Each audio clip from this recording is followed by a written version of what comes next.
Okay, well this video is purely about enhancing a painting. Now those of you that have already seen this demonstration of the old Cotswold barn, Cotswold stone, lovely old snow scene, bit of snow on the trees, showing you how to achieve that sort of effect. I just feel perhaps we could elaborate on that. So I'm going to put 3 sheep, a farmer and a dog. So how do we paint sheep? Well, it's not difficult, providing, as I say, you paint the sheep with the black heads. And all you do, so it's a variety, Dale's bred, Swaledale, I think those both have that. But all you do, that black face look about them, there are others I believe, and all you do, you damp. Let me just try and focus in a little bit closer so you can see a little bit of what I'm doing. Right, all you do, you damp the underside of the bellies, there and there, just with pure water, and then at the top, in actual fact, you damp the complete area. Let's do it that way. It's probably easier if you're learning. Damp the complete area, then you paint your yellow into that area. Right, so that's basically the yellow sort of part of the sheep. Now all you do, you get some burnt umber, which is a dark brown, a little bit of water, not quite as much water this time, and you drop that in on the undersides of the belly, there, a bit more, there, and there. Watch it bleed up, and as it bleeds up, just a damp brush, make certain it doesn't get too strong. There we go. We're beginning to get the rounded shape of the feeling of sheep. Then all we then need to do is to quite simply add burnt umber to that to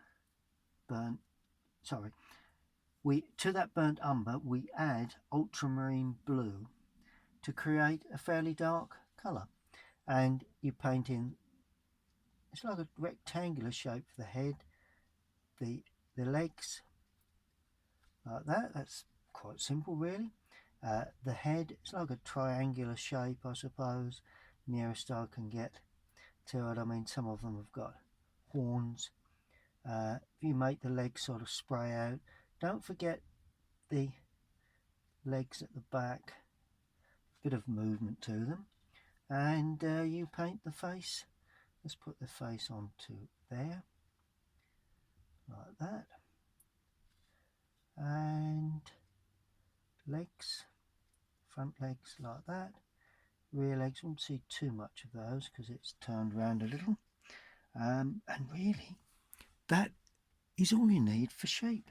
Quite easy really. Now sheepdogs, well, dark again, so we're going to have a face, leaving some white, typically the way these sheepdogs are, leaving some touches of white, fairly lean characters, so don't be tempted to make them too tubby. Don't look like sheepdogs then. And of course a tail, neatly up there. Now we come to the figure, the actual farmer. Well, not difficult. Bit of burnt sienna, bit of burnt umber, face facing us. Yeah, you may as well have that. So in that respect, we've got like a flesh colour, not dissimilar to the sheep really. The coat, well, typical farmer coat, like a green, turquoise sort of green, dull green. Let's just use a dull green. Put a bit of Prussian blue, bit of burnt umber. Keep with those colours. to give us a dark sort of nice green. It'll be fairly dark with this, and we need to be slightly hunched, hand down to the dog, the elbow.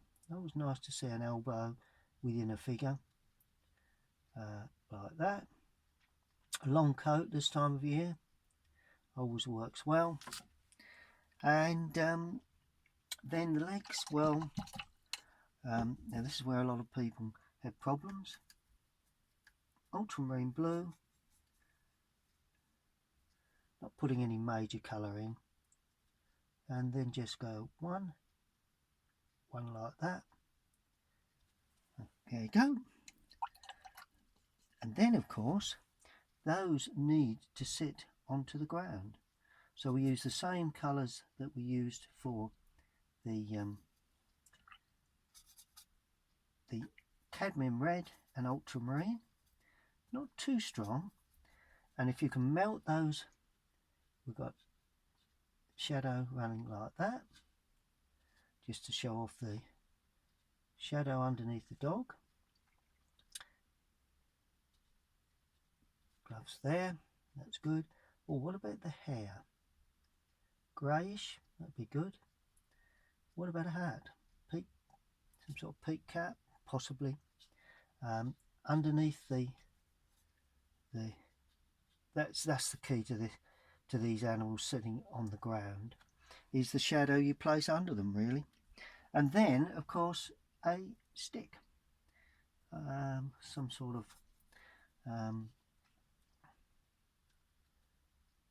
walking stick of some sort. There you go, look at that.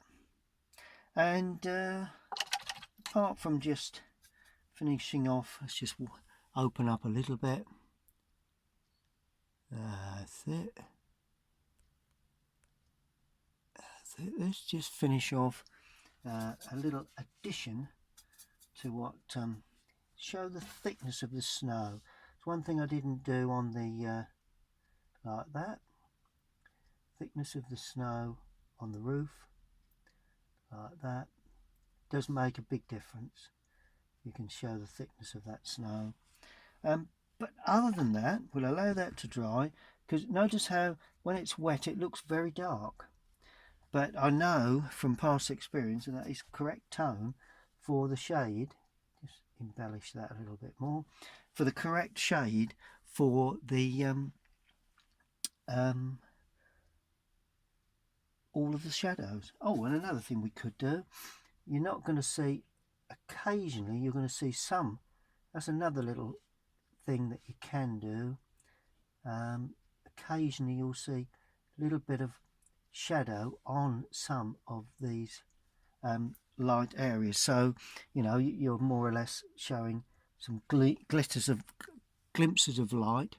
Let me just move that round, and I will hone in onto that, because it's quite important that these things are given to you to practice. See the way I've actually put a little bit of shadow, because these branches will create shadow onto that onto the snow on the tree itself. And really that really encompasses everything that you need to know, mostly for a general landscape painting. Purely a snow scene of 3 sheep, a dog and a figure, with a Cotswold stone building, and of course lovely old tree, bit of distance, and I just thought I'd add that to the list of